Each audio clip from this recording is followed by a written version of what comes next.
The जैसा कि आप सब जानते हैं एक डेफिनेट आर्टिकल होता है, किसी भी फिक्स चीज़ के लिए यूज़ होता है। तो यहाँ रियल वेल्थ के बारे में बता रहा है, इसलिए यहाँ द लगा है। और रियल मतलब होता है असली, वेल्थ मतलब होता है धन।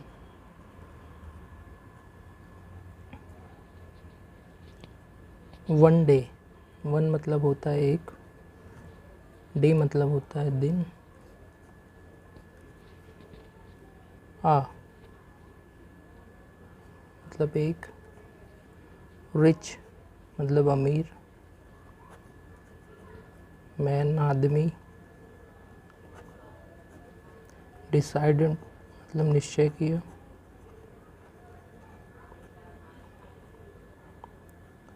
निश्चय किया। टू टेक हम एक साथ यहाँ पढ़ेंगे। टू टेक मतलब ले जाना या लेना। हिज मतलब उसका। सन मतलब होता है लड़का।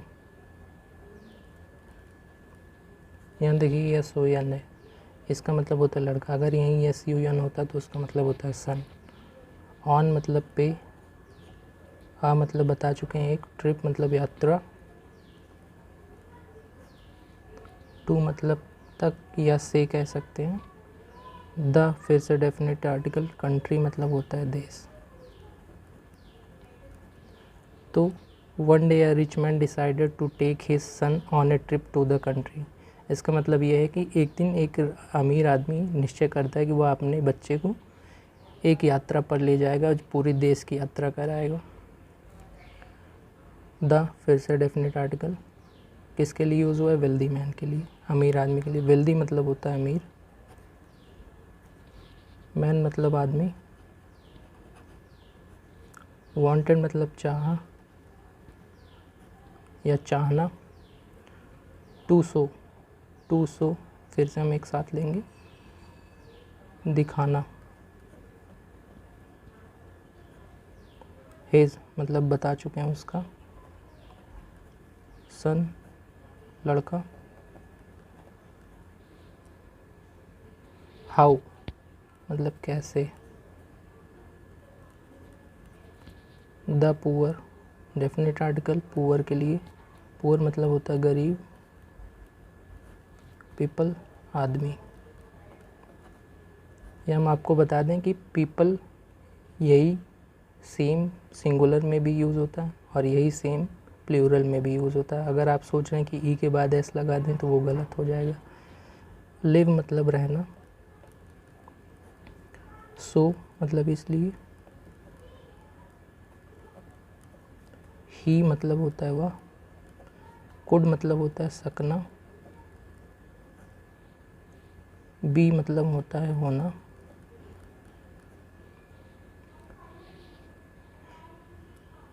थैंकफुल मतलब होता है कृतज्ञ कह सकते हैं या आभारी,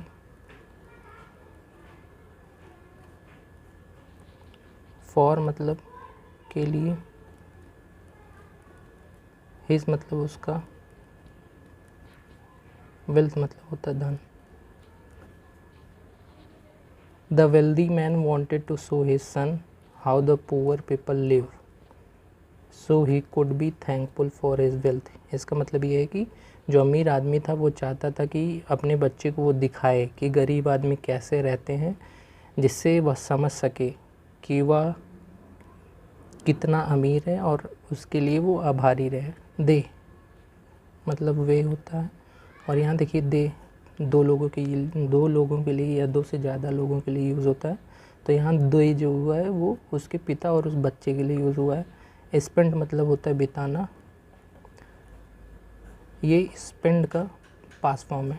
टू मतलब होता है दो, डेज मतलब होता है दिन, ऑन मतलब होता है पे, ए मतलब एक, फार मतलब होता है भूमि स्थल, ऑफ मतलब का, वेरी मतलब बहुत,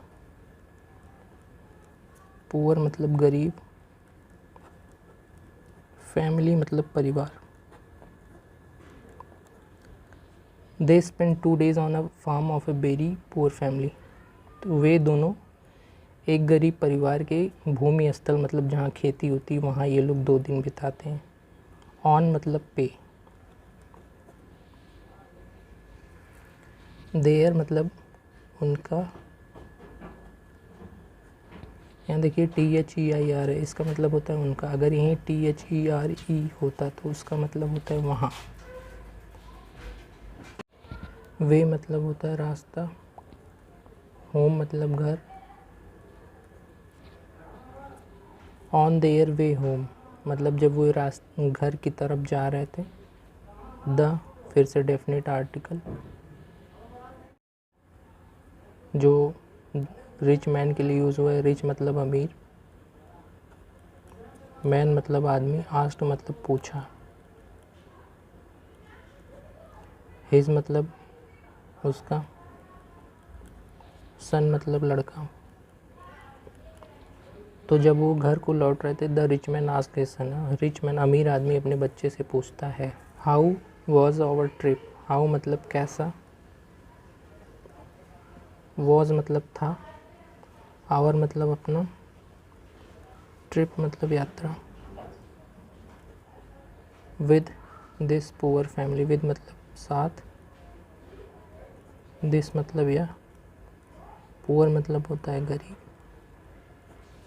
फैमिली मतलब परिवार। तो रिच मैन जो था वो अपने बच्चे से पूछता है कि हमारा ये जो ट्रिप था मतलब यात्रा थी गरीब परिवार के साथ या गरीब परिवार के यहाँ कैसी थी। एंड मतलब और। व्हाट मतलब क्या। डिड मतलब किया। यू मतलब तुम। लर्न मतलब सीखे। अब वो उससे ये भी पूछता है कि तुम इससे क्या सीखे। क्वेश्चन मार्क है क्योंकि यहाँ क्वेश्चन उससे पूछ रहा है। द मतलब फिर से डेफिनेट आर्टिकल उसके बच्चे के लिए। सन मतलब बच्चा। आंसर मतलब उत्तर देना।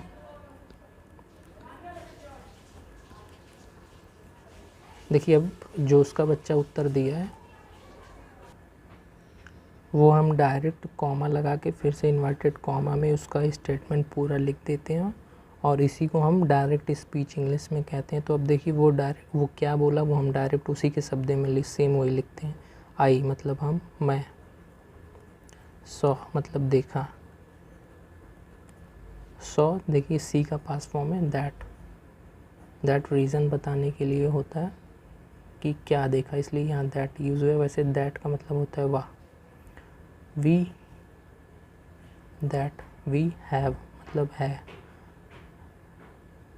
पास होना मतलब किसी चीज़ का अधिकार होना या उसके पास होना। That we have. सर्वेंट्स मतलब नौकर। टू मतलब के लिए। यहाँ देखिए टू सर्व एक साथ ले लेते हैं हम। टू सर्व मतलब होता है कि सेवा करना कह सकते हैं या कभी कभी इसका यूज़ होता है सर्व मतलब कि किसी को खाना परोसना, इस सेंस में भी यूज़ होता है। अस मतलब हमें। तो उसका लड़का कहता है कि we have servant to serve us कि हमारे पास नौकर है हमें हमारी सेवा करने के लिए। बट लेकिन। दे मतलब वे। सर्व मतलब होता है सेवा करना। फ्रेंड्स कुछ नॉइसेस आई होंगी उसके लिए सॉरी, थोड़ा मैनेज करिएगा। दे सर्व अदर्स मतलब कि दूसरों को। तो यहाँ वो कहता है कि हमको खुद नौकर सेवा हमारी करते हैं लेकिन उनकी सेवा वो खुद दूसरों की सेवा करते हैं।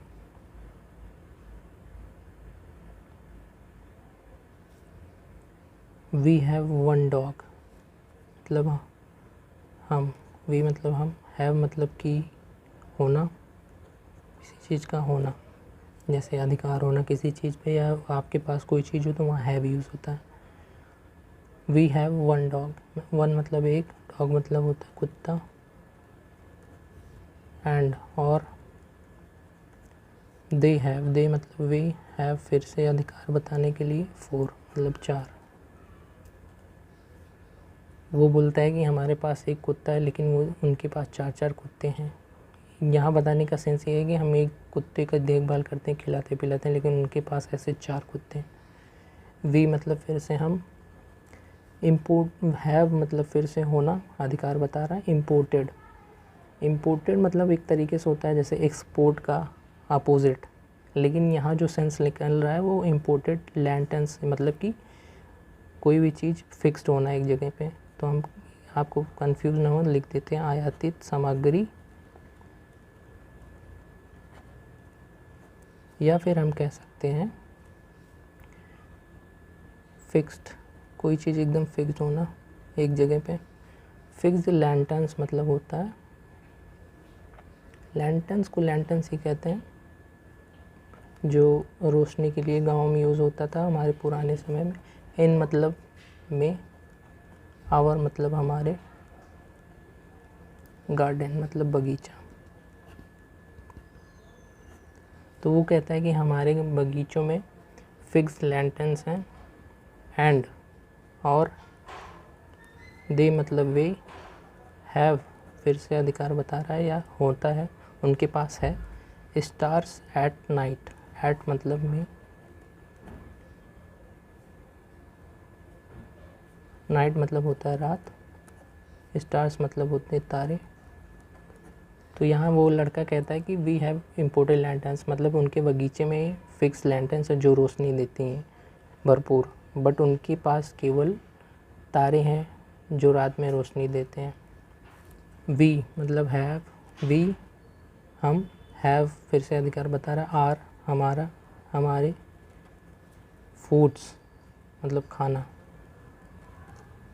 हमारे पास हमारा खाना है, बट लेकिन, दे वे, ग्रो मतलब उगाता, उगाना, देयर्स उनका। यहाँ देखिए देयर्स के साथ यस लगा है, तो यहाँ देयर मतलब उनका होता है, और ये पोजेसिव नाउन की तरह यूज़ हुआ है, पोजेसिव प्रोनाउन की तरह। तो यहाँ लड़का कहता है कि हमारे पास हमारा खाना मिल जाता है, हम खरीद लेते हैं, लेकिन वो खुद का खाना खुद उगाते हैं।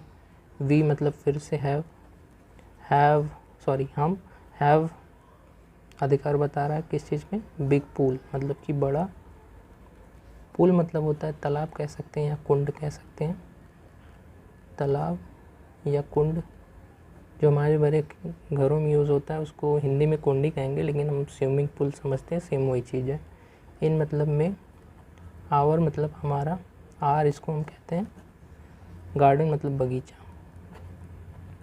तो वो कहता है कि हमारे बगीचों में हमारे पास खुद का स्विमिंग पूल है या तालाब कह सकते हैं, बट लेकिन, दे वे, अ क्रीक, अ मतलब एक, क्रीक आप कह सकते हैं छोटी नदी,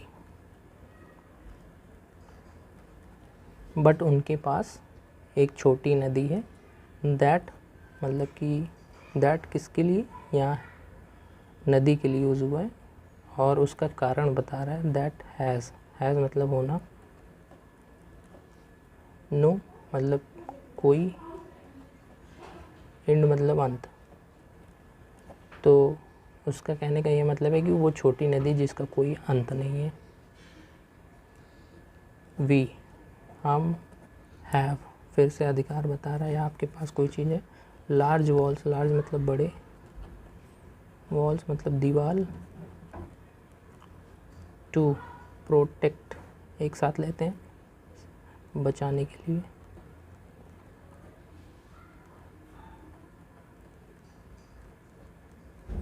अस मतलब हमें, एंड और, दे मतलब वे, हैव अधिकार बता रहा है उनके पास होना, हैव मतलब होना होता, फ्रेंड्स दोस्त, टू प्रोटेक्ट फिर से एक साथ लेते हैं बचाने के लिए,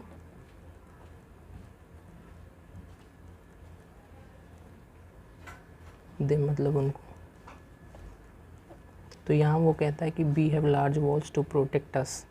उसका कहने का मतलब है कि हमारे चारों तरफ बड़ी बड़ी दीवारें जिससे हम सेफ रह सकते हैं जानवरों से या सबसे, लेकिन उनके पास क्या है, वो खुले हैं, उनके पास केवल वो आदमी हैं, उनके दोस्त हैं जो उनको हर चीज़ से बचाते हैं। फाइनली मतलब अंततः।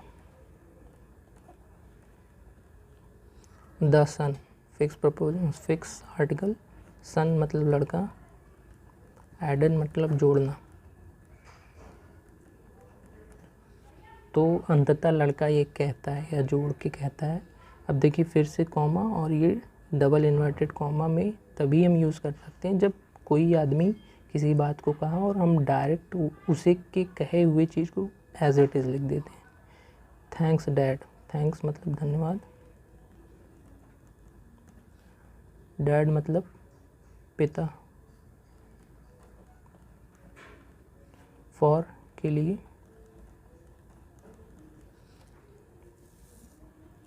शोइंग मतलब दिखाना,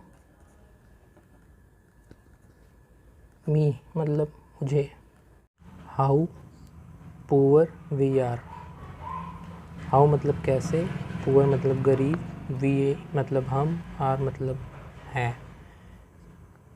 तो दोस्तों इसका मतलब ये लगता है कि वो अपने पिताजी को कहता है कि पिताजी आपको बहुत बहुत धन्यवाद हमें ये बताने के लिए कि हम कितना गरीब हैं, जबकि उसका कहने का सेंस ये है दोस्तों कि वो पर्याप्त मात्रा में अमीर है और उसको इसके लिए धन्यवान होना चाहिए।